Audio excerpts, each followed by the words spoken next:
Alright, so in this video I'm going to show you how to do some color mixing with tempera paints. And this could also work for acrylic paints because they're very similar in our hues. But to do your own color mixing, it's pretty easy because you're just going to, sometimes you just need to experiment and use your stretch and explore skills, our studio habit.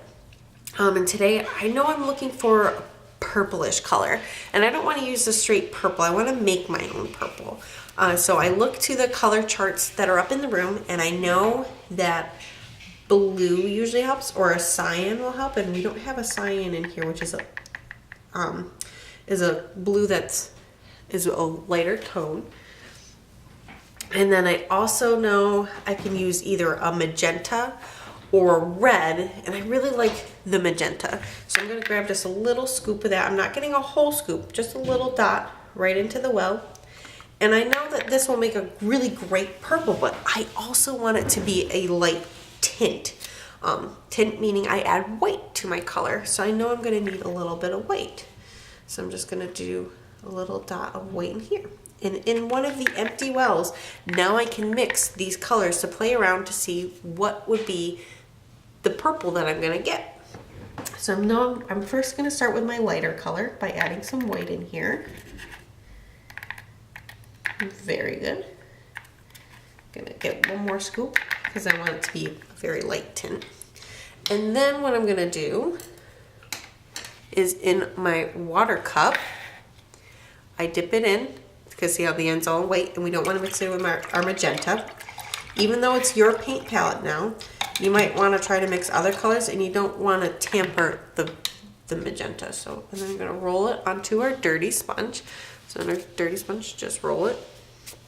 Okay, and then move the water cup out of the way so we can see again. Picking up a little bit of magenta, and I'm going to mix it into that white. And there we go, look at it. Just created a tint of that magenta with the white, because that's what a tint is when you just add white to it. And I'm going to clean it again because I think I'm now going to get some of that blue. Rolling around on the sponge, get it all clean, make sure there's no paint on it, and pick up just a little bit of that blue and mix it into the magenta. And if you notice, I'm actually mixing with the other end of the brush. I'm working with the plastic end of the brush, not the soft brush part, because when we mix with the brush, the paint gets stuck all the way up in the bristles and it takes longer to wash it, and plus we waste paint doing that way.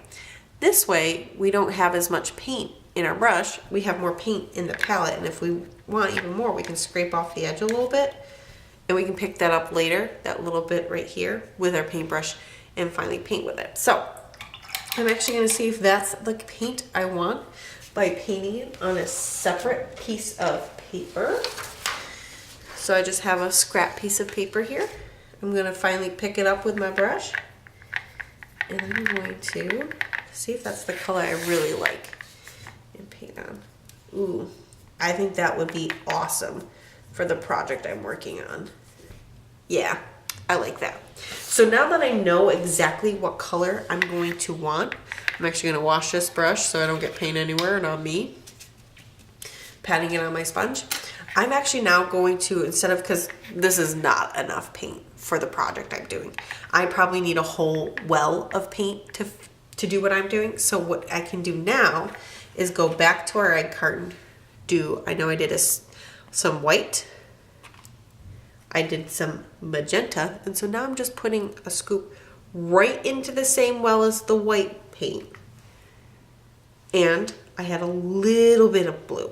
So I'm just taking and just dropping just a little bit. Ah, perfect. And so now look at, I have it all in one well. That should be enough paint for what I'm gonna do. Actually, I might need a little bit more. So again, I'm just gonna scoop up what I need. I know I need a white. I know I need a magenta, and I think I actually have enough blue in there to get the color I want, so I'm not even going to get any more blue in there. And I'm going to see if it's roughly the same color. So I'm just going to move this a little bit out of the way. And again, mixing with the plastic end of the paintbrush, not the soft bristly part. Mixing it up.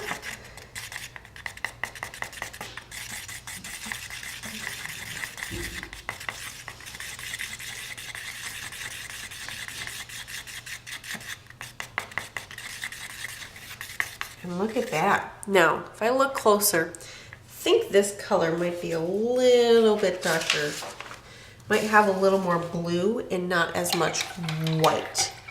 So I'm gonna clean this end of my brush, and I'm actually gonna test it and lay it right next to the other color.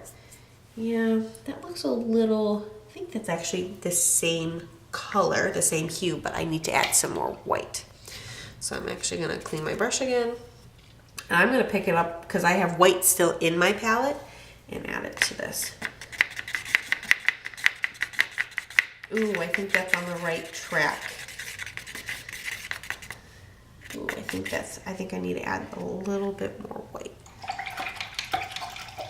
Swirling it around in the cup to clean it, rolling it on my sponge, and I think I'm gonna pick up some more white and mix it. Oh, there we go. That's the color I was looking for. So you see, color mixing sometimes is kind of like a cooking recipe where you have to have the right ingredients to get the right outcome. So if you're making a chocolate cake, you need to have flour, sugar, chocolate. You got it. Well, it's technically cocoa powder, egg, vanilla extract, all these things. But then if you're gonna make a vanilla cake, you need all the same things and the same measurements, but there's less cocoa. So it's kind of like you gotta figure out the recipe that works for you. A lot of painters and artists will actually, I'm just testing it on paper to see if it's close enough. I might have to add a little more. But a lot of artists actually try to write down things like when I mixed this purple I used for this house, I used a lot of white.